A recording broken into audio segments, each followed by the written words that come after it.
What's up, Internet? I'm Dan Casey, and welcome to today's episode of Nerdist News Talks Back. It's our weekly over-the-top talk show about all things pop culture, and thank you so much for joining us.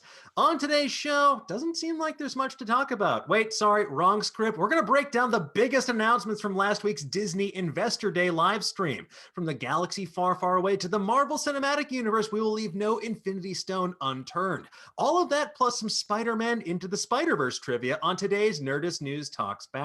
But before we get to all of that, let's meet today's amazing panel. So first up, she's a writer extraordinaire for outlets like IGN, Esquire, and of course Nerdist. Her graphic novel, The Haunted High Tops, is available now. It's Rosie Knight. Hello. Thanks for Hello, having so me, glad you Dan. could join us today, Rosie. Oh, so happy to be here to talk about all the stuff. Just a couple of things to discuss. All right, next up, she is the host of El Rey's Top 5, the Kicking and Screaming podcast, and a Fangoria contributor. It's Vanessa Guerrero. Hello. Welcome back. Thank you for having me. Of course. And last but not least, he's the host of Correctamundo on the El Rey Network, co-host of the Nerdist Book Club, and the 500 Greatest Films podcast. It's Hector Navarro.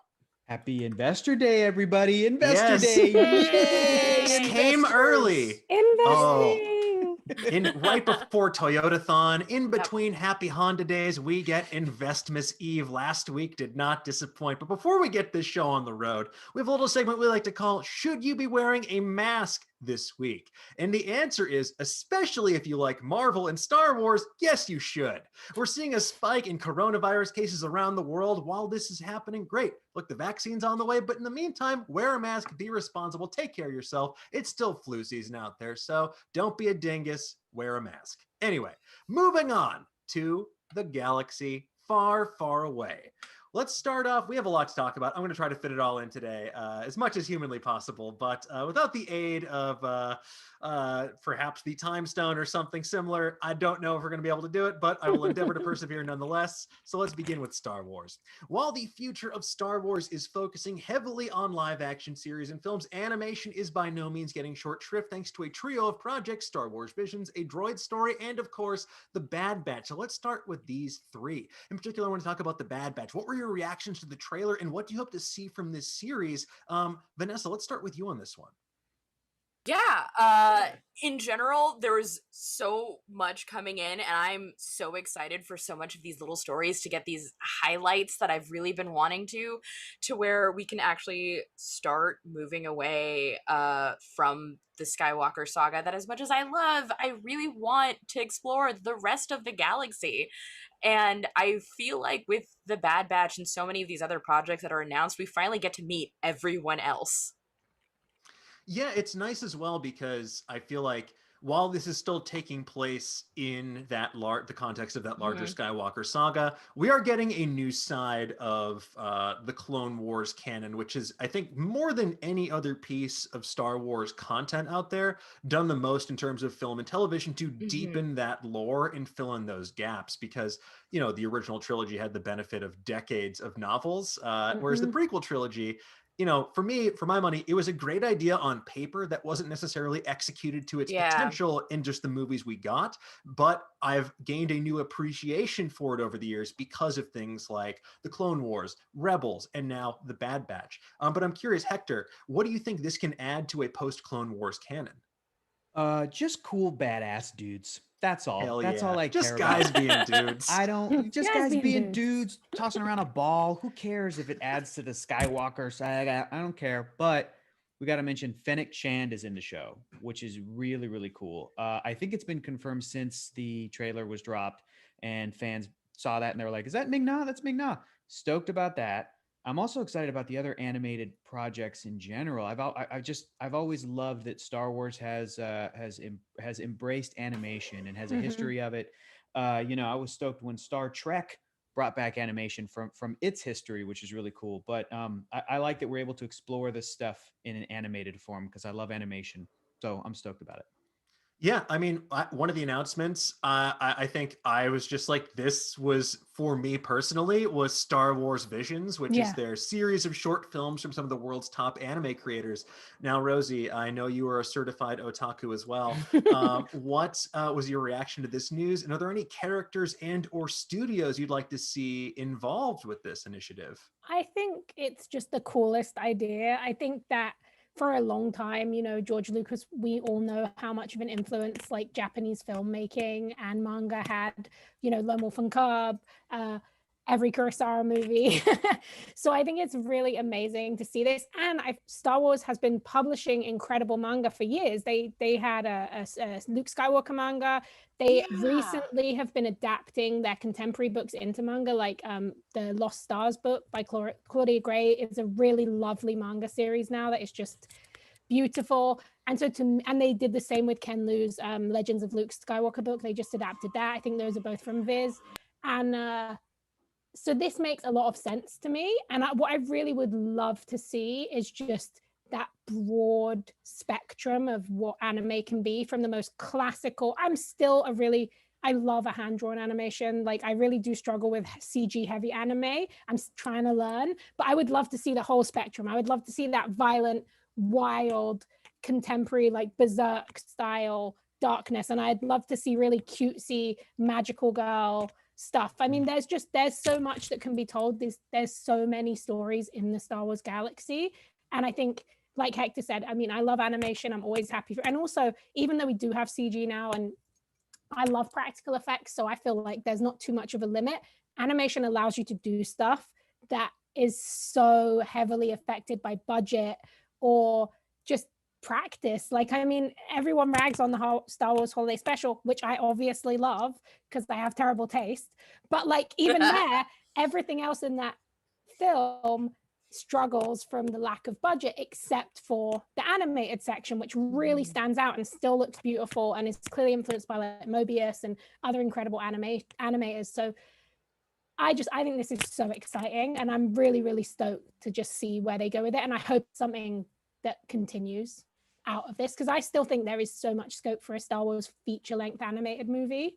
And now Disney owns, Lucasfilm, and they have such a history of animation, whether it's with Pixar, whether it's their classic hand animated stuff. That is something I would just love to see. I love that when you said magical girl, my brain went straight to a Darth Vader, like Sailor Moon transformation sequence. That would be so good. Just showing him like lowering into rainbow colored lava, just like spinning around. That would be fantastic. But like, I'm glad you brought up the Star Wars Holiday Special, because that did give us really one of our first tastes of Boba Fett in the form of, there was like an animated sequence with him. And I would love to see a studio like MAPPA, who's behind one of my favorite anime of this year, Jujutsu Kaisen, which if you haven't watched yet, some of the best fight scenes, just incredibly slick animation.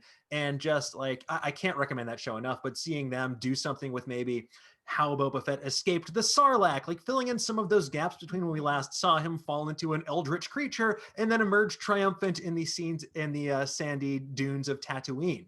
I'd also love to see, speaking of Magical Girl, go back to some of the OGs, get some folks from Clamp in there, give us some really old school anime. Like, look, they've done everything from Cardcaptor Sakura to X 1999. So they clearly have the range to do it. And look, give me like a story of Leia being a spy. Give me something with Rey. I want all of this and more. Give me all the Star Wars anime, because whenever you see those people online who take it upon themselves to do an anime style Star Wars trailer, it always whips all kinds of ass. So I'm glad they're finally giving me personally something to look forward to beyond all the other amazing announcements they have. But with that said, I do want to move on, because there's so many live action Star Wars projects on the way. The Mandalorian was just the beginning, because while we're all expecting updates on series like Kenobi or Andor, and we did get those, I don't think any of us expected the sheer volume of Star Wars coming our way. We will not know Star Peace in our time. We will not even know Star Mistis. It's Star Wars all the time, always. And let's start with Jon Favreau and Dave Filoni's duology of Mandalorian spinoffs, Rangers of the New Republic and Ahsoka. So Rangers of the New Republic Rangers of the Republic, I should say, is set during the same timeline as The Mandalorian, and it will tie into a massive narrative event that affects both series. So what do you want to see from this series in particular? Who do you think is going to star in it? Is this going to be like Cara Dune's Space Cop series? Because I don't know. I feel like we've seen, like, obviously she is now a Marshal of the New Republic, but I'd almost rather follow someone like Captain Carson Teva, who we met briefly, played by Paul Sun-Hyung Lee, who's star of Kim's Convenience. So, Hector, I want to hear from you about this one. What would you like to see from Rangers of the Republic? Cara Dune, Captain Carson. Yeah, let's follow that character. We don't need to. I'm good with Cara Dune. I'm good. But let's follow those cool, like, X-Wing guys that are sort of working class guys. Rosie was talking about that earlier in relation to Cobra Kai, which I love. So let's do like a Cobra Kai style working class heroes of these worlds. I'm excited. Anytime Disney or these big companies talk about, like, it will converge in like a major crossover event, these 3 different shows or whatever, I just think about comic books. I think about, like, this is what I've been raised on. This is what I'm so used to. They launch a couple comics, during a year, and then sure enough, if they're popular, they're going to cross over or whatever. So I'm very excited about that level of planning that these cats over at Lucasfilm are figuring out, to then maybe that's what Mandalorian could end with, maybe like a sort of a big crossover event. And then that's the series finale of Mandalorian. And then the other shows can go on if they wanted to. So very excited about the Mando spinoff stuff, but I am more excited about the other stuff, but we'll get to that. But Mando stuff, Yes, cool. we'll get to that in just a moment. But Rosie or Vanessa, what do you think this event could be that it's going to culminate with? My guess is it has to be something with Moff Gideon and or maybe retaking Mandalore, but I'm curious, what do you think it could be? This large narrative event that they're building towards. I'm like intrigued. I agree with Hector. I love Hector's reading because it makes me feel so much more positive, which is like the comic book crossovers, the events, those are the things we love. I always have a tiny bit of Dark Universe cynicism of like this obsession with the crossover but this is like Jon Favreau, Dave Filoni, tested talent, doing a really good job of bringing in incredible people behind the scenes. Like, I'm sure it's going to be amazing. As for what it could be, I would assume a Moff Gideon situation, but also with the whole stuff with, spoiler alert, with Grogu calling out for a Jedi, I assume we might start to get to see some more Jedi, and that would tie in with the High Republic stuff, which is the book stuff where it's set 200 years before the prequels, but we're going to be seeing the Jedi for the first time in a good space. So I feel like the resurgence of a real Jedi Order in multiple different timelines is likely. Who that Jedi is going to be, I know we all have favorite dreams of who Grogu might have called to, but I think something along Moff Gideon, some kind of team up of all of our disparate heroes, along with maybe a little bit of Jedi help. And if you want to even go deeper with who Grogu might have reached out to, we have a video that you can watch right now on Nerdist.com. Anyway, sorry, Vanessa. That wasn't even in the script. That was just easy. I know. Yeah, that was just the master of segueing.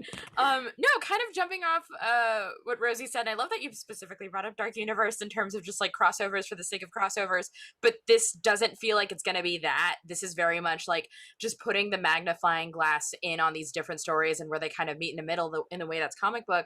But also kind of like what Rosie said when it came to like bringing in all of the right people, what I'm really excited about for these extended series, for these spin-off series, is usually when we get a Star Wars story, we get like one director attached for a few movies, and that's whose vision that we see. I'm so excited for like different guest directors to step in and put their flair on these stories, because it's so lovely seeing characters that we like, but like the signatures of other directors. Like watching The Mandalorian this season has been so fun to see someone else step in and add a little bit of themselves. Like when I was watching that Robert Rodriguez directed episode, and there's a lot of the choreo that you would see in like El Mariachi or Desperado with like the backward shots. I love that. I love the convergence of the two, where it's somebody that you typically only get to see in features coming in and putting in this smaller bite so much of like their specific personalities, and I can't wait to see more of that. No, I think that's such a good point. Like that is the power of The Mandalorian. Like in the most recent episode as well, the way Rick and John handled like the Bill Burr character, who I wasn't necessarily fond of, and suddenly they turned that into like this incredibly powerful treatise on the nature of guilt and accountability and being in a war. And I love that you can have all these. Saw someone on Twitter talking about, the way that they're hoping that something could fit into Thor, but they really wanted to see this Taika that was on The Mandalorian, that finale Taika, that serious Taika. They love Thor. They love the new villain who's coming in. It was Richard Newby. He loves gore, the God Butcher, and he really but he wants to see like that deep Taika, that like sacrificial. And I love that this is giving people a chance not even to just see what we love in the directors, but to see other sides of them. Yeah. I loved episode 4 of the first season of The Mandalorian, which is Bryce's episode. Like, I know a lot of people didn't love it, but I loved it. It was like a Xena episode, and I love that we can get so much. So seeing that, looking forward to that is such a great point. Like, I can't wait to see that. Yeah. Well, speaking of Taika, I think that's a good segue into, we got a very little tease about this, like no mention of Rian Johnson's next Star Wars project, but we got confirmation that Taika Waititi is in fact hard at work in the proverbial spice mines, working on the next entry in the galaxy far, far away. And I'm curious, what do you want to see from this? We got him to see how he would play in that sandbox to a certain degree with The Mandalorian, but is this going to be Jojo Womp-Rat? Like, what can we expect, you think, from Taika? Ooh, I mean, the thing that I really love about Taika is his reference points are so clearly like his passion points. Like, I feel like when we have a tendency to look at outer space and the way we like shoot that, it tends to be like a little bit colder, a little bit bluer, a little bit more silver, but when Taika looks at outer space, I feel like he sees Buck Rogers.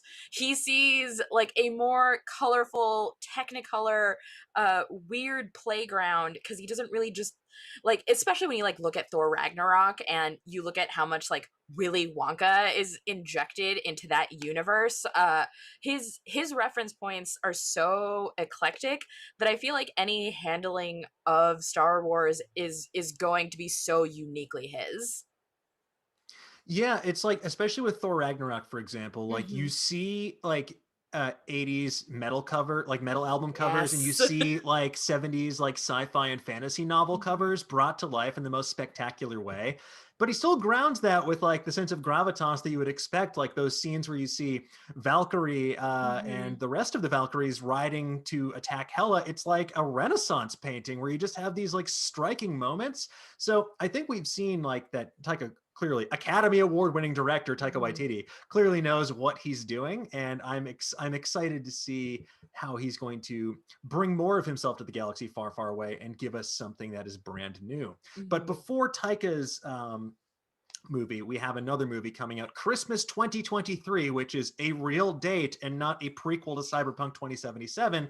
It is going to be from director Patty Jenkins, who you may know from Wonder Woman and Wonder Woman 1984 fame. She's going to be giving us a fighter pilot story in the form of Rogue Squadron, which you may remember from the N64 game or the comic books or the novels, but this is not going to be based on any of that. It's going to be a brand new story about this iconic unit. So what do you want to see from this Rogue Squadron movie? Because clearly this is going to be maybe not, maybe it isn't going to be in the Skywalker saga, but it sounds like it probably is going to be, if I had to wager a guess. But Rosie, what would you like to see from Patty Jenkins giving us the Star Wars fighter pilot movie? I am really interested in this because this feels like a fever dream for someone who grew up on the EU and the books and the video games and everything else. Like, this is the kind of stuff we write about in pieces and we go, oh, like this could influence. So the fact that they did this, I really loved watching her video talking about how her dad was a fighter pilot.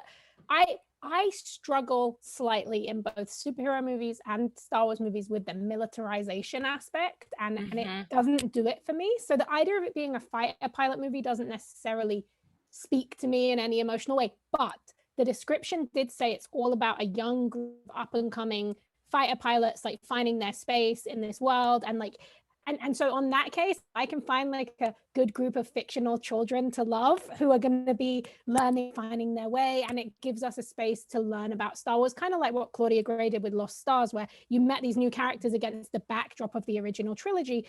I'm very excited for that. And I love I love that new Power Rangers movie. And mostly it was just because I love those kids who are in the Power Rangers. And so that can really draw me in. And I love the idea that even though Rogue Squadron means so much to fans and the two words like immediately give you different visions of your connection to the books or the games, I think it is the right thing to do to basically use it as a jumping off point for something new and different. And I hope that it will be something inclusive and exciting and include kind of characters that we haven't seen before in Star Wars. So I'm excited for it. Yeah, and unfortunately, because my brain is broken, the moment you said young class of fighter pilots, I immediately thought of the words Endor's Game, and I can't be alone with that thought. But I am curious how they're going to bring this in, because I do think that Patty Jenkins does a very good job of sort of threading the needle on these gigantic kind of mass market concepts and ideas, like being able to make a Wonder Woman movie that is palatable to all audiences while like still setting against the backdrop of something as horrific as World War I. I think that is a unique challenge in and of itself, but I'm excited to see what she can do when she has a kind of broader canvas on which to paint, because unlike Wonder Woman, a character with so many decades of existing canon and so much expectation being foisted onto that character from fans, I think that with Rogue Squadron, and especially I made it clear up front, you're doing a new story, you have a lot more wiggle room and opportunity and hopefully a chance to experiment. And the fact that she is the child of someone who was a fighter pilot, that is such a unique perspective to bring to it. So I'm curious, Hector, what do you want to see from this Rogue Squadron movie? I love that announcement video. I thought that was great. My first thought was, man, can we get her to produce a Green Lantern movie, Warner Brothers? Come on. Maybe she's got a take. Come on, let's try to make Green Lantern work. Or are we just abandoning it? I'm excited that, to me, the way that I've most closely connected with this side of Star Wars thus far has been Poe Dameron in his little cockpit doing his thing. Love Poe and little glimpses where he gets to be like the galaxy's best pilot. Super cool. But I was also raised in the era that Rosie was describing earlier, but I didn't have that much EU stuff. I wasn't connected to Star Wars as much then, but I had friends who were super into the novels, the games. They were all about Rogue Squadron. I'm excited that this movie is finally going to get me potentially like an entry point into some of that stuff and that kind of story. So we'll see. Now, before we move on, I do want to make sure that we get a chance to talk about everything we're excited about. So I want to just open this up. What announcement were you most excited for and why? So Vanessa, let's start with you on this one. I'm thinking about it. And honestly, maybe it's because there's this thing in me that like really, really, really legitimately loves Top Gun. I think it's a Rogue Squadron. It's like, because I'm similar to Rosie in that like the militarization of anything can like, I don't know, just my brain goes to like a lot of tan and tanks, and then I just like flatline in my head. But in general, Patty Jenkins at the helm is like, I'm sold and I'm in. But I loved watching Top Gun a ton as a kid because I like anything where it's just like a very specific like crew of people. You know, you're very like right bunches. You're very like character driven stories where it's a lot of like someone relying on someone else and like kind of growing together and like pushing their limits. Like I want my Star Wars Goose and Maverick real bad. We'll definitely get a Goose. The question is who will become the Maverick. Exactly. But yes, I'm very excited for that. But Rosie, what about you? What was your most exciting announcement amongst this cavalcade of projects? There was so much. I really loved the logo that came with Taika's Star Wars, the blue animated, like the illustrated logo. But show-wise, it's got to be the Acolyte, the Leslie Headland stuff, because like Russian Doll is so good. I had to really censor myself for the PG-13 there. It's so good and so weird, and I really want to see whatever this is. Like, I want to see what that mind brings to Star Wars. I want to see the Acolyte, just even the name of it. You know, it has so many different kind of terminologies. We know so much about the different kind of cult spaces in Star Wars, the brainwashing, the passionate kind of enclaves of belief, and I think that has a lot of potential to just be super exciting. So that even though it was a tiny announcement, that got me excited. I think it's particularly noteworthy because it is going to be the first series set outside the main Skywalker saga timeline. It's taking place in the final days of the High Republic and focusing on a galaxy full of shadowy secrets and emerging dark side powers. Like, I very much think the acolyte is referring to some sort of Sith acolyte, some sort of prototypical dark side apprentice of sorts. And I can't wait to see them kind of shift the focus to someone who isn't necessarily a traditional hero in that sense. I'm sure they're not going to be all bad, because at the end of the day, it is still going to fall under the aegis of Disney and Star Wars, and they do need to move product and all that. But I'm very curious to see if they're really going to commit to telling a villain's story like this, because, you know, we get Thrawn novels. Why not give us the vantage point of someone who's maybe not such a good person, who is following their own path, and their own path happens to be littered with shooting lightning out of their fingertips and choking people's windpipes. So I, for one, am very excited for that one, as well as Hayden Christensen returning to the role of Darth Vader, Anakin Skywalker in Kenobi, which good for Hayden Christensen. I lost my mind when that happened. Good for him. Yeah. What do you think that he can bring to this role now that he is a little bit older, a little bit wiser? Yeah, Hector. We're laughing right now, but honestly, the same way that the actor who played Jar Jar Binks got to come back and voice the character in some Clone Wars stuff, and then took a break, and kind of came back to Star Wars. Ahmed Best, everybody loves that guy. Everybody roots for him. I think in the case of Hayden Christensen, I am looking forward to seeing everybody rally behind this guy, this fandom, rally behind him and be like, what else you got, man? What else you got? And to see what kind of challenges acting wise he'll have to come up against, getting in that suit, you know, putting on those lifts for those shoes, acting opposite Ewan McGregor, and how has he changed as a person, and what has he learned since 2005? Is that Revenge of the Sith, 2005 to now? So, yeah. Very, very interested in that. But really I'm just looking forward to like him coming out at a Star Wars celebration and everyone losing their mind, like that level of like, welcome back. That fandom is already primed and ready to embrace him. Yeah, I'm definitely excited to see when and if we can have a Star Wars celebration again. He is going to return to thunderous applause. Yep. But before we move on, Hector, I know there's one series in particular that you are champing at the bit to talk about. What might that be? Honestly, the thing I'm most excited about, it's tied, because I have to mention Lando. That announcement made me go, okay, great. You know what? At this point, I don't need Solo 2 to happen. It would be cool if it happened, but as long as Donald Glover gets to come back in some capacity to play this character, and from a creative that was the mind behind Dear White People, I want to see this character, Lando, a black man in this galaxy. What does that mean? What can they tell us about our world? I'm stoked about that, but I have to go with Andor. I am thrilled that Cassian Andor gets a show. That dude dead, but they're giving him a show. And to see Diego Luna be so excited about talking about it made me so happy. And also that little sizzle reel we got, I was like, they are really...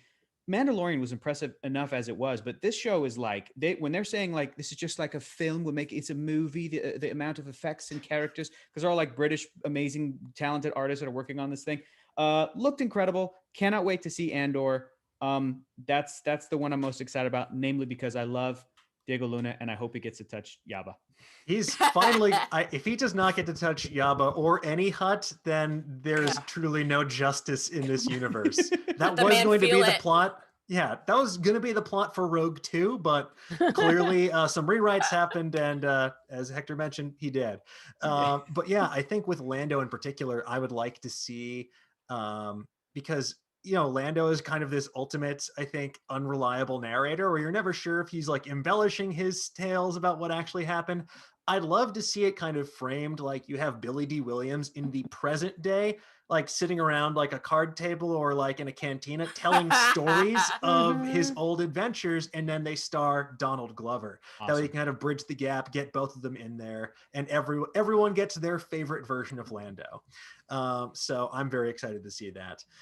Let's see, in the chat we have Ben Bamboo saying they're excited for Lando, the anime series, and the Ahsoka series. Yes, the Ahsoka Tano series coming from Dave Filoni. I guarantee you when that got announced, he turned his hat upside down and filled it with ice cream, then just ate to his heart's content. It's clearly his favorite character. He loves Ahsoka so much. So I'm glad for him above most other people that he finally gets to do what he wants to do with this character in live action. We have Carla Alvarez saying Rogue Squadron and Obi-Wan, and Kyle Matthews saying, as long as Alan Tudyk comes back as K2SO, I'm down for Andor. Yes. I love We will see. K2. More Alan Tudyk all the time, always. With that said, let's leave the galaxy far, far away behind, because after taking 2020 off, the Marvel Cinematic Universe is coming back with a veritable tidal wave of content in 2021 and beyond. Beginning with WandaVision in January, Marvel's Phase 4 is kicking into extremely high gear next year. So in the interest of making sure that we cover everything, I want to just ask, what announcement were you most excited for, and why? Hector, let's start with you. She-Hulk, number one, She-Hulk. I love She-Hulk so much. She's one of my favorite characters of all time. I love that Ruffalo's going to be in it.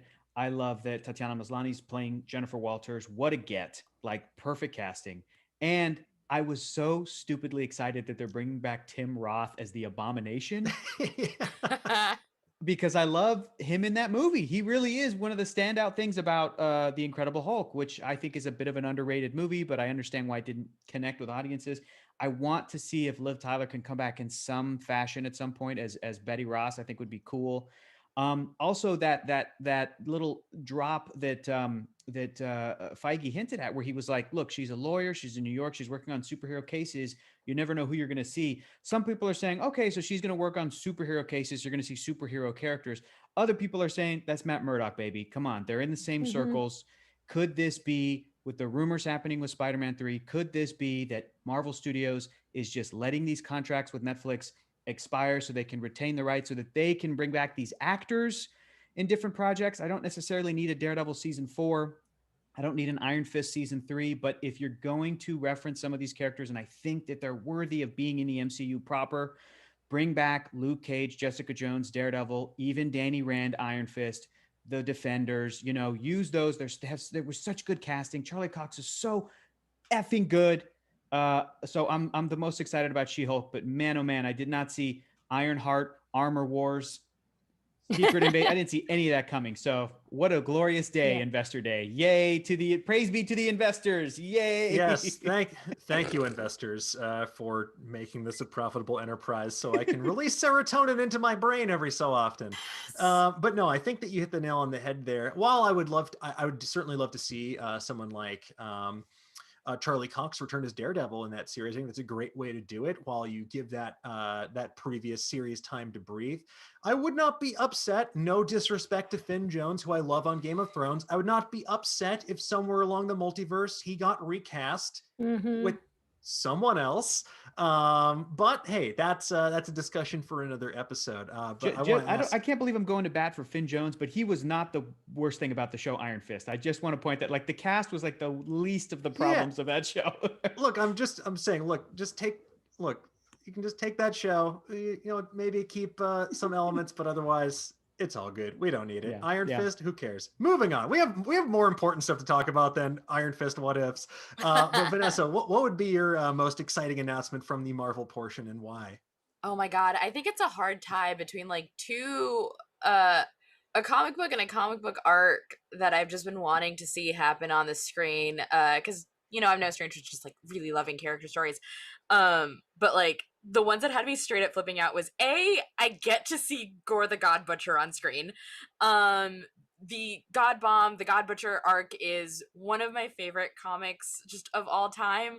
All of the art is just straight up 80s van art. It's beautiful.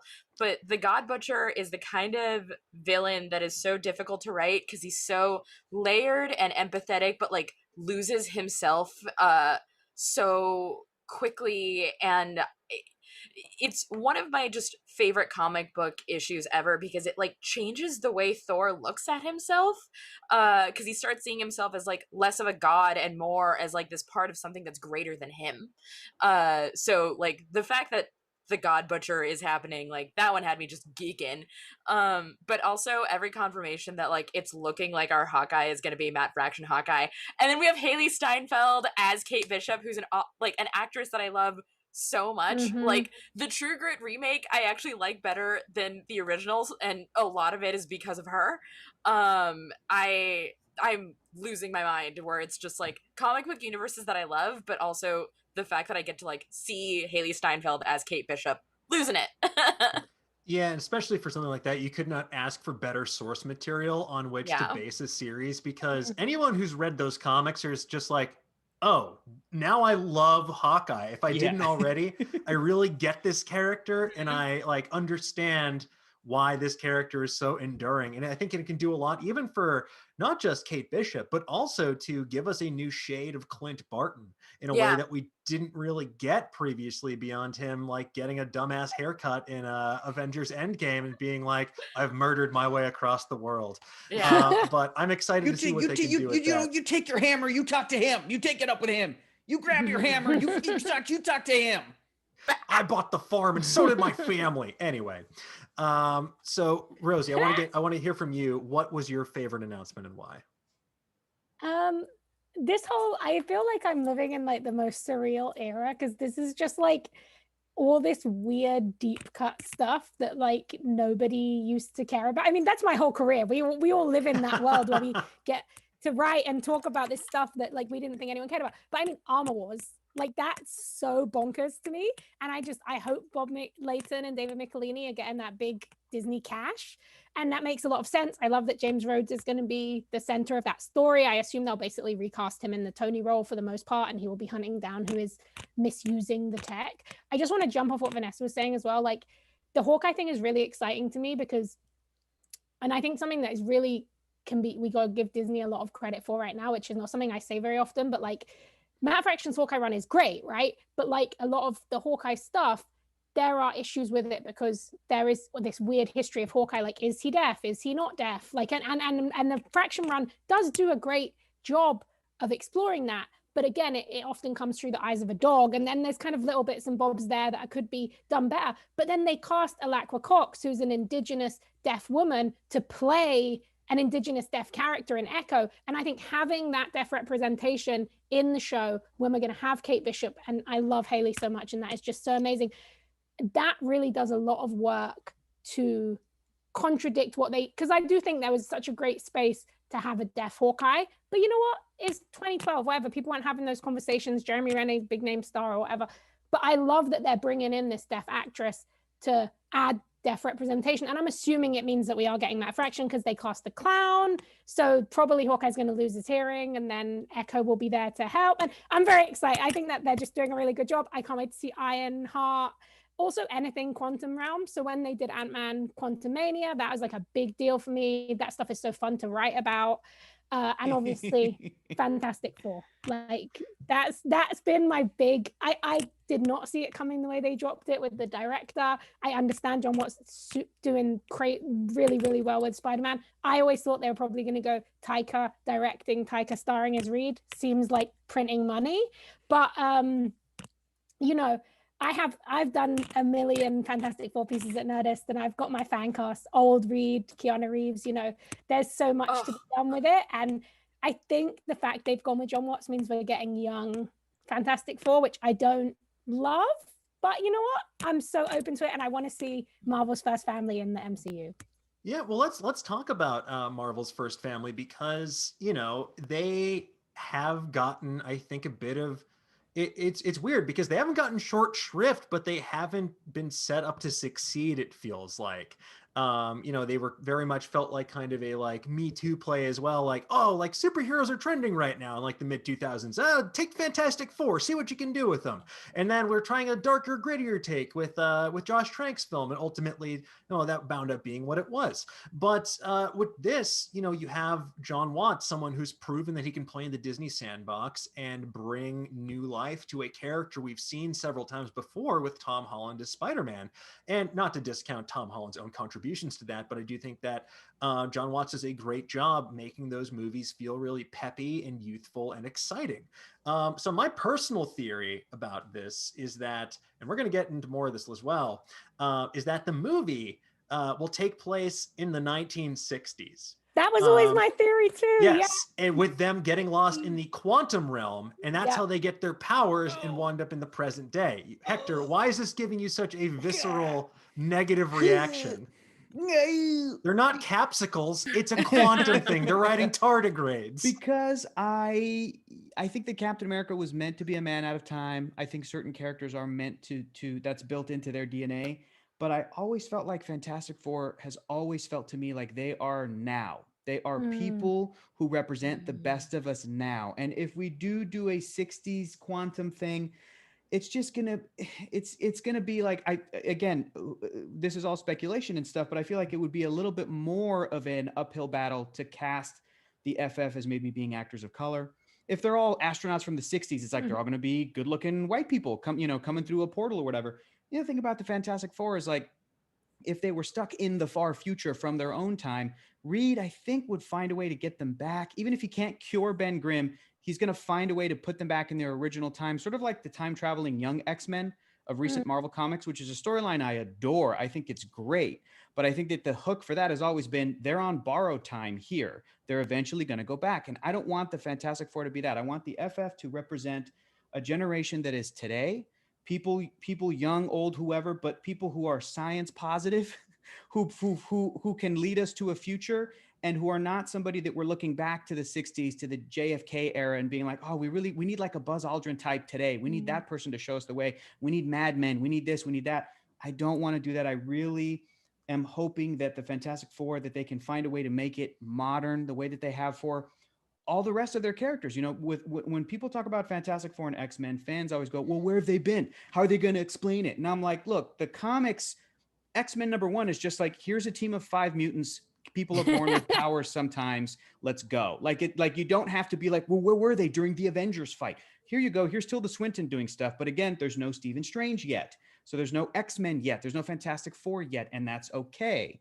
And to Rosie's point, I also thought about that, about the maybe soft confirmation that they'll be young, that they'll be Ultimate Fantastic Four age, that they'll be Peter's age, because it's John Watts. But I also really believe, and again, great point on this earlier, Rosie, talking about how the MCU has so much for its 12-year history given us stuff, and comic book fans have been like, okay, well, I guess it means we're not getting this. And then eventually we did.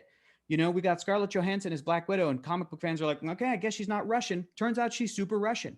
We got Mandarin, and comic book fans were like, okay, I guess we're not doing a legit Mandarin. Turns out we're going to get a legit Mandarin. So I have a feeling that they're very aware of what these properties do and what like the best of them, their idealized versions, can give us. And I believe John Watts is such a good director of, yes, of course, with young people, which means hopefully his Johnny Storm's going to be like a riot. But that if you give him a cast where Reed and Sue and Ben are in their 20s or 30s or 40s even, and maybe Johnny is just a really immature 29-year-old or a 35-year-old, like, he's still going to know to tap into that dynamic. And still be able to bring out what the Fantastic Four should have been on screen since 2005, since Roger Corman, since forever. Because I just kind of trust in Marvel and that whole brain trust. So I believe that John Watts can do it. I think that he can not just make teen movies in the vein of John Hughes, but I think that this guy is really, really good at, I mean, look at what he did with the Vulture. Look at what he did with Mysterio. And not just him, but everybody behind the scenes working on those Spider-Man films.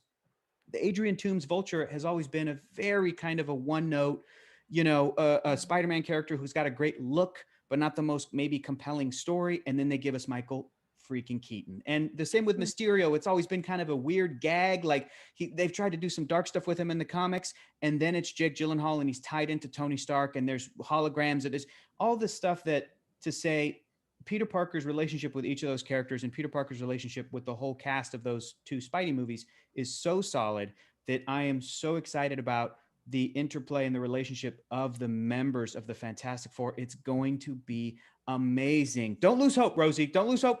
We got to get that salt and pepper Reed. I think they're going to give us an older Reed. I have to say, you did tap into, I always thought if you could get Taika to do it and it starts in the 60s, they get trapped, I would say, more in a negative zone, and you have a Doom thing. I thought Taika's going to cast whoever he wants. It won't matter about inclusivity. Like, it's going to be, and the beginning will be weird and trippy and the end will be in the future. But I do believe you're right about Reed is a futurist. I think that is important. And I think there's so much that could be done with the power of someone. And also, like, let's make Sue a real scientist. Like, let's let her be that. Let's get rid of that weird Jean Greyness of the old kind of comics where it's like, she is just a powerful woman, but men tell her what to do or whatever. Like, there is so much that can be done with a modern Fantastic Four. And also the other thing about John being in charge, which we haven't really talked about, but they have been seeding Fantastic Four in Spider-Man, even in a tiny ways. Like, the Tony Stark selling Avengers Tower, it's obviously going to become Baxter Building. And the fact that, something that I just realized now, Hector was talking, those Spider-Man movies are so heavily based around his relationships with older men, whether it's Tony Stark, whether it's Mysterio, whether it's Vulture. It would make a lot of sense to introduce Reed as a potential mentor or antagonist or whatever, some way for him and Peter. And that seems very likely with the way they're going with Spider-Man. I'm hopeful. I love the Fantastic Four. I do think it needs to be weird and Jack Kirby-ish in a way that is modern. And I mean, the reason that the reason they really had to announce that Fantastic Four movie at the end is because they announced Kang. And obviously, Jonathan Majors is Kang. That's like the best casting that's ever happened in the MCU. If Kang is coming, the Fantastic Four are coming. So look, if they're going to give us another purple villain, make it Kang. And I think I agree. Jonathan Majors, fantastic casting for this. And look, Hector, I hear respectfully what you're saying.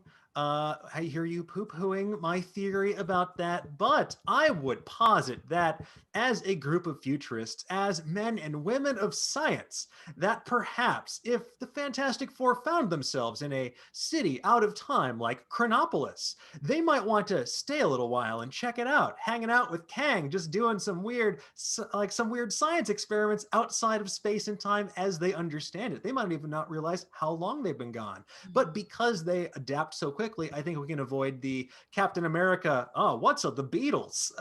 We don't need that weird list of things to catch up on. That was fun for Cap, but I have a feeling that they would be like, yes, no, we've already developed our own. We made the iPhone in there 3 decades ago.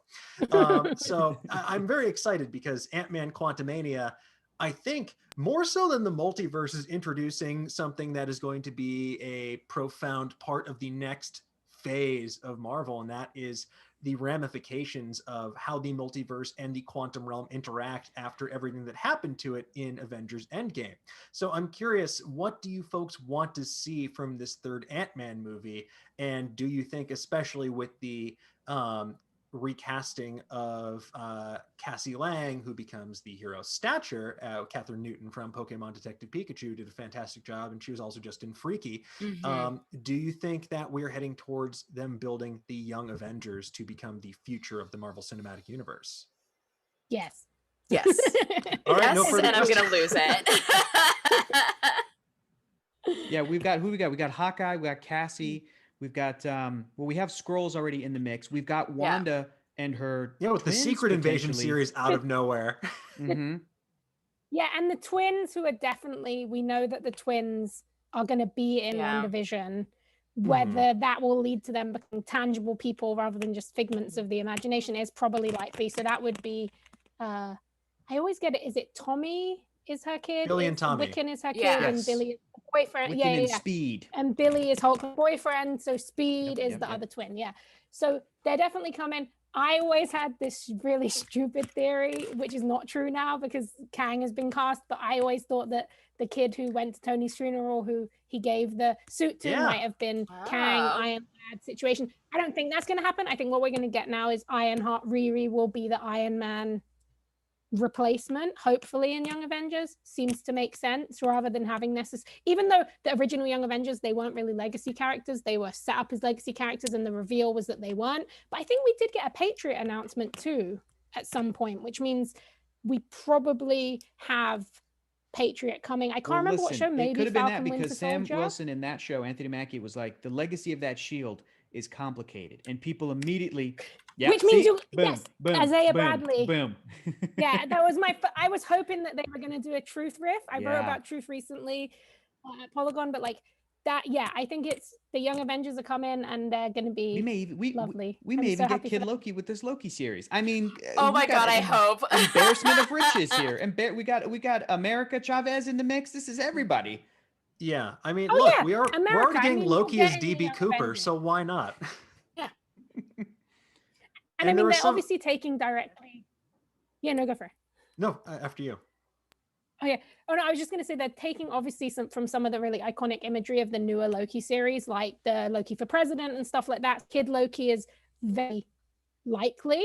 And I do remember there was some casting-y type rumors about them casting for a young kid who is going to be a main character in the Loki series. So potentially we could get a young Loki. It would be cool maybe cast a non-binary actor, because Loki is canonically non-binary, and how you have Kid Loki. And yeah, I think there's so much cool stuff, and the Young Avengers are definitely coming. God, finally. And last question for you folks before we move on to trivia. Now that we know that Secret Invasion is coming, we have Samuel L. Jackson returning as Nick Fury. We have Ben Mendelsohn returning as Talos. Who do you think, I want one character, one hero, who do you think has been secretly replaced by a Skrull? Hector, I see you holding up that one. Who's your choice? Got one. Hero, debatable, but here's my pick. Because She-Hulk did not come with an announcement of, and we're doing Red Hulk. So that means that I think that General Thaddeus Thunderbolt Ross, played by William Hurt, has been a Skrull this whole time, because they talked about infiltrating high levels of, every level of human life or whatever. So you're going to go army guy. It's going to be Ross. He's a Skrull. I'm calling it now. I think that's the best bet. I think that is a good theory. Vanessa, would that be your choice? Or sorry, Rosie, go ahead. I'm still a Hawkeye truther. Like, I think the only way you can explain his bad behavior is a Skrull. And I think now we've got Haley, who people like. I think it's a really good time to potentially bye, Clint, or you change back from a Skrull and you're a different person. So the real Clint shows up and he's got the purple costume. Like, what I missed? What's happening? Sorry, I've been elsewhere. I think that might be canon as well. That I think Hawkeye was. I wrote a piece about it when we found out Skrulls were going to be in Captain Marvel, but I think that could be likely, and it could be a core part of the Hawkeye show. Cool. I remember years ago photoshopping an image of Jeremy Renner as Hawkeye with green skin. It is in our media library somewhere, just because I agree with you. I think that he is a prime candidate for it. Vanessa, what about you? Who do you think? See, I feel like Rosie's answer is my wish list answer. Because also, universe wise, the idea of Clint just coming in and being like, I've been somewhere else the entire time, as both explanation, but also something that's very Clint Barton. But I think in terms of best bet and most likely, Hector's answer is the one that's doing it the most for me. Mm-hmm. I'm gonna throw this one into the mix. Happy Hogan. I think Jon Favreau going to wind up being a big old Skrull and a real twist, and just going to blow everybody's minds. And then Aunt May is going to have to ask herself some important questions moving forward. But with that said, now we are done with the news for the day, and it's time for some good old-fashioned Nerdist News trivia. Now, we here at the Nerdist News Institute for the Trivial Arts like to connect our trivia to the barest of threads. So given that today marks the 2-year anniversary of the release of Spider-Man Into the Spider-Verse, the Oscar award-winning film, we're going to honor it with one of the greatest films since You've Got Mail. Okay, Adam, we're doing Spider-Verse trivia. Okay, so yes, it's been a long quarantine for all of us. So let's move on with question number 1. There are multiple universes contained within the Marvel Universe, and each one contains its own Spider-Man. But which of these is not a Spider-Man from the Marvel multiverse? Is it A, Spiders-Man, thousands of sentient spiders that think they're Spider-Man? Is it B, Spider-Mam, Aunt May with spider powers from Earth 3123? Is it C, Web-Slinger, a cowboy Spider-Man complete with 6-shooters? Or is it D, Spider-Crab, Peter Parker, but he was pinched by a radioactive crustacean?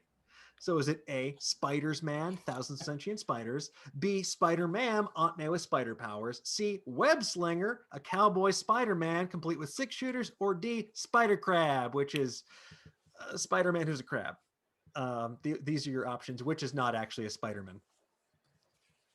All right, let's see those answers. Vanessa, you are correct. Spider-Crab is not the answer. There is a universe though where Aunt May was bitten. Spider-Man. She was also Iron Man as well. She got the Iron Man armor once upon a time. Love that. She's been a herald of lived many Galactus. lives. Yep. She gets around, Aunt May. She's lived a life. That one is the only reason I know, because of Hector. Yep. Well, look, here's Marvel. I know you're watching. Kevin Feige, thank you for subscribing. Thank you for being in the chat every day. Just give us Spider Crab. We would watch it. We'll watch Spider Crab. Put that in Spider-Verse 2. 100% believe that was real.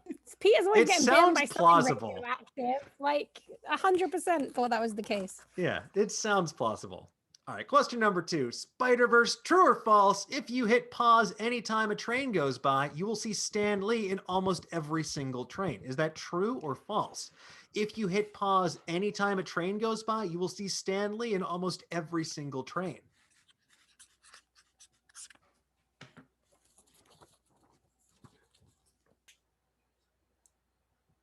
Vanessa? I'm so sorry. The answer is true. The animation team wanted to animate him so badly, they put him into almost every single train car in the movie. So that's clearly, so dope. Yeah, exactly. Look, he's everywhere you want to be on the Excelsior Express.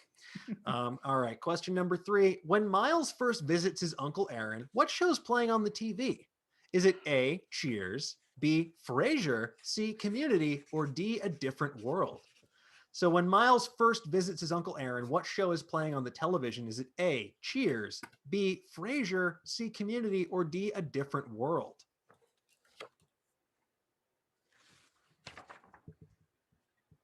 The answer is C, Community, specifically the opening of a season that shows Donald Glover hopping out of bed while wearing Spider-Man pajamas. So, nice little Easter egg there. I love that. Mm-hmm. All right, question number 4. Which of these is not a show or a movie that's advertised in the Times Square of Miles universe? Is it A, Hold Your Horses, a movie starring Seth Rogen as a jockey? Is it B, Clone College, the successor to the brilliant and criminally underrated Clone High? Is it C, Baby Showers, a bridesmaid-style movie? Or is it D, The Good Doctor, a show about a dog surgeon?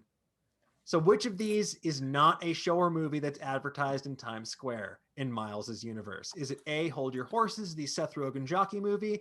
B, Clone College, the Clone High sequel? C, Baby Showers, the bridesmaid movie for babies? Or D, The Good Doctor, a show about a dog surgeon? The answer is D. The Good Doctor is unfortunately not real, no matter how much I wish it was. I need it to be. All right, question number 5. Nick Cage is the voice of Spider-Man Noir in this movie, but which of these comic book characters has he never portrayed in a film? A, Damon McCready, B, Ghost Rider, C, Superman, or D, Stanley Ipkiss? So Nick Cage is the voice of Spider-Man Noir in the film, but which of these comic characters has he never portrayed in a film? Is it A, Damon McCready, B, Ghost Rider, C, Superman, or D, Stanley Ipkiss? Question. Yes? Does this count things that are released? Like unreleased doesn't count. Unreleased does not count. Okay. Or it does. It does count things that are unreleased. Only released. Okay. Only released. Yes. Okay. Actual Nick Cannon. Vanessa, don't be tricked by thinking it's what is not released.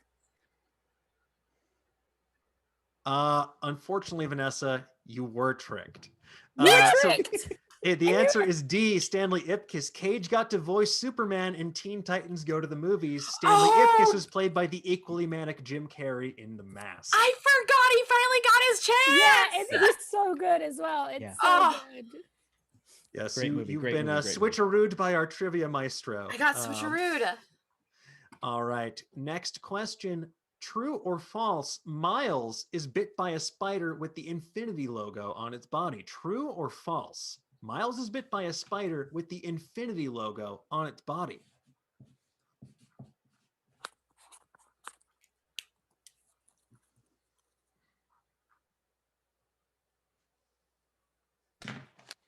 Boom. Going, okay. Hector, you even got the extra credit there. The answer is false. He's been bitten by a spider with the number 42 on its body. That's cute. Right. That's right. All right. We'll see how we all fare in this next one. What does Peter B. Parker call the USB drive that Miles is given? Is it A, a goober, B, a flooper, C, a what's it, or D, a thingy? What does Peter B. Parker call the USB drive that Miles is given? Is it A, a goober, B, a flooper, C, a what's it, or D, a thingy? Whoop. You are all correct. It is a goober. It's a goober. Glad that Well, we clearly all it's a really goober. Anyone who's seen that would know import it's a goober. There's always a All goober. right. There's always a, yeah. There's never a flooper when you need it. You have 24 hours. Question number, these are misnumbered on my screen, but next question. Which villain from Spider-Man's Rogues Gallery does not appear in the movie? Is it A, Tombstone, B, Scorpion, C, Shocker, or D, Doc Ock? So which villain from Spider-Man's Rogues Gallery does not appear in this movie? Is it A, Tombstone, B, Scorpion, C, Shocker, or D, Doc Ock? Is this like a trick question? Because I'm pretty sure all 4 of those people are in the movie. You would be surprised because one of them is not. Don't be tricked. Don't be tricked. Oh, good. You weren't tricked. The am I answer is tricked? C. You were tricked. The answer is C, Shocker. Okay, that's what. Shocker Yeah. has only been in Spider-Man Homecoming as played by Bokeem Woodbine. Yeah, they wanted you to be tricked to think it was to get Shocker and Prowler mixed up, which is what almost happened to me. Never But I was fall like- for it. I was like, I know Tombstone is in that bloody movie, but that seems like the obvious answer, but he's in it very momentarily, It's that classic Shocker Prowler switcheroo. right? Yep. Every time they're switcherooing us. You throw Electro into the mix and you're like, what am I talking about? Who's who? Here? You're talking Who about is who? Spider-Man 3 at that point. Who shocks? Yeah. Who electrifies and who shocks? I don't know. Who shocks the Shocksmen? Yeah. All right. Next question. True or false? Liev Schreiber as Kingpin is his first appearance in a Marvel movie. True or false? Liev Schreiber, aka Ray Donovan, as Kingpin is his first appearance in a Marvel movie.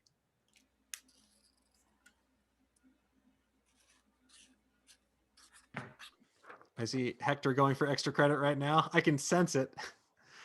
Okay, yes, you are correct. Yep. You are all correct. That is, the answer is false. He played Sabretooth in everyone's favorite Marvel movie, X-Men Origins Wolverine, I was a Yeah. film Getting that was tricked made. again. I was like, are you going to be like, this is actually a Fox movie? Yes.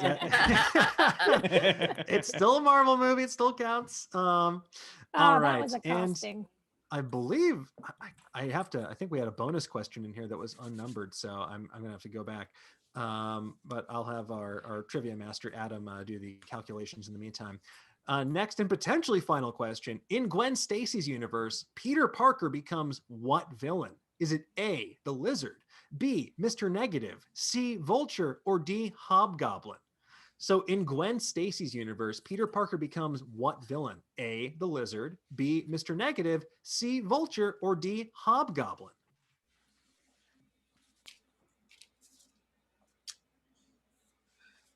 The answer is he becomes Hawkeye as a scroll. Oh, Oh Oh, my God, you no. gave him the scroll chin and everything. Oh, it's Hawkeye as a Beautiful. scroll. Oh my gosh. I wish. Now, look, Lord and Miller, I know you folks are watching. The answer is in fact A, the Lizard. On the other side. Vanessa, you gotta watch Spider-Verse gotta- again, man. You gotta watch it tonight. She It's watched great. the What unreleased happened? version. I watched a bunch of Spider-Verse, and then I got the Miles Morales game, and it's slowly replacing headcanon. Oh, I yeah. get it. And so it's just like sitting in the Spider-Verse space in my brain to where that's now I mean- becoming canon.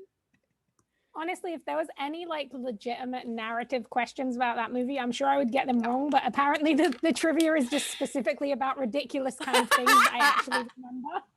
Look, if I've learned nothing else over the course of my career at Nerdist, it's how much needless and weird details I have in my brain at the expense of stuff that probably matters much more in the long term, like Mhm. algebra. Anyway, we have our winner, and it is Hector. Congratulations, Hector. Your prize is a framed photo of the thing you just drew, Jeremy Renner as Hawkeye, as Scroll Chin.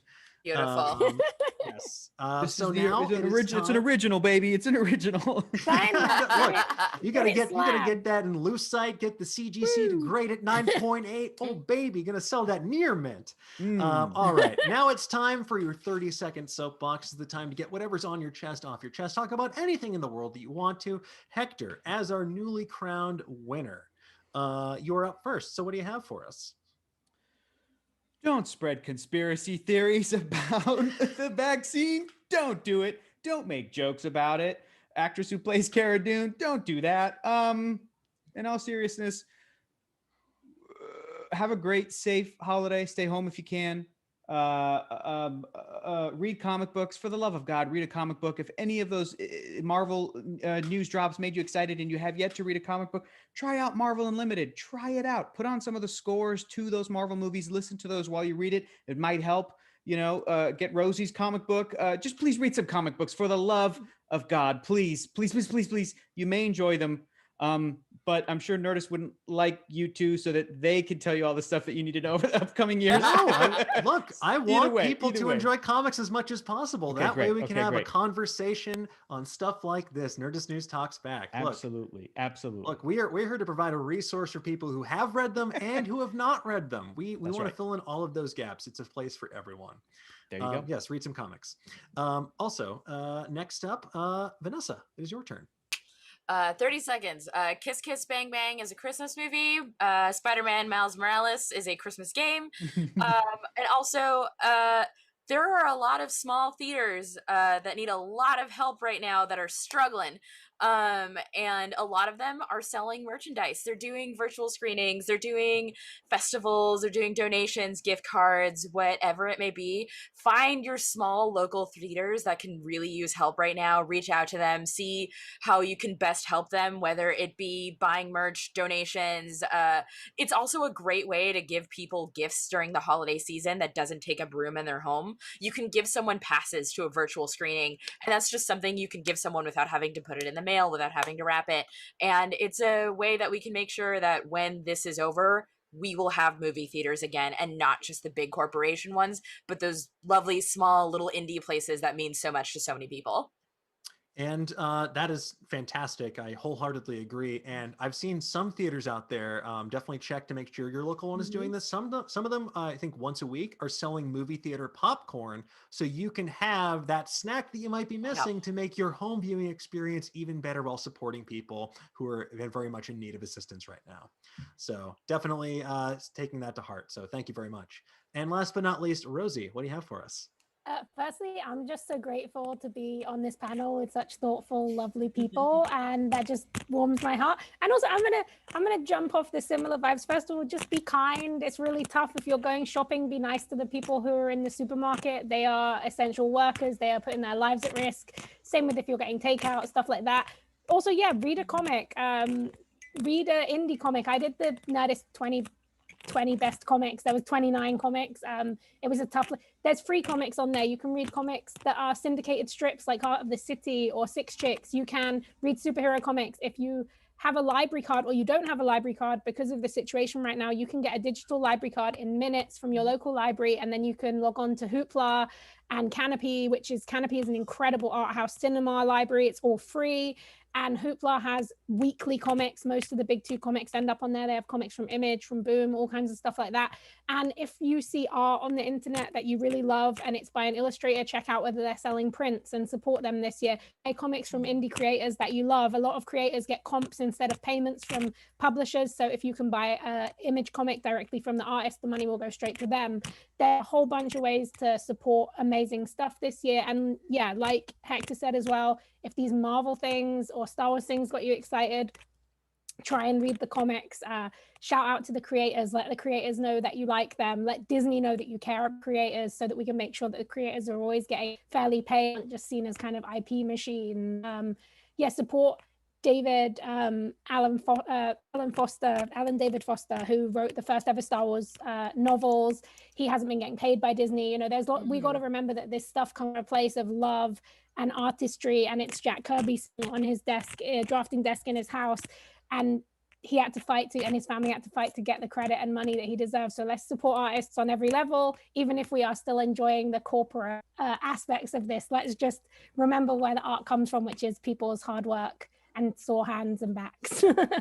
Yes, I think that is very well said. Support your local artists, support your local bookstores, theaters, you name it. There's so many ways that you can still enjoy the things that you love while supporting the people that help to make them. And if you're the kind of person that is rude to an essential worker, to a grocery store employee, or if you don't tip your delivery person who is risking their well-being during this to bring you a nice warm meal, I am going to find a way to get like Green Arrow's punching his boxing glove arrow so I can fight you from 6 feet away. Don't be that person. Be a good person. Tip your servers, tip people who are delivering stuff to you, and support those who are making the things you love. And with that said, thank you so much for joining us here today for today's episode of Nerdist News Talks Back. Thank you to everyone on the panel. Thank you to everyone who tuned in at home. And make sure you check out today's episode of Nerdist Now, because we have exclusive interviews with the cast of The Stand, which is coming very soon to CBS All Access. So if you're very excited about Stephen King and adaptations of his work, you definitely want to check this stuff out. And with that said, we'll see you back here next Monday for a brand new episode of Nerdist News Talks Back at 2 p.m. Pacific, live on Nerdist YouTube channel and Geek and Sundry's Twitch channel. So until then, stay safe, be healthy, and have a great day. Bye-bye.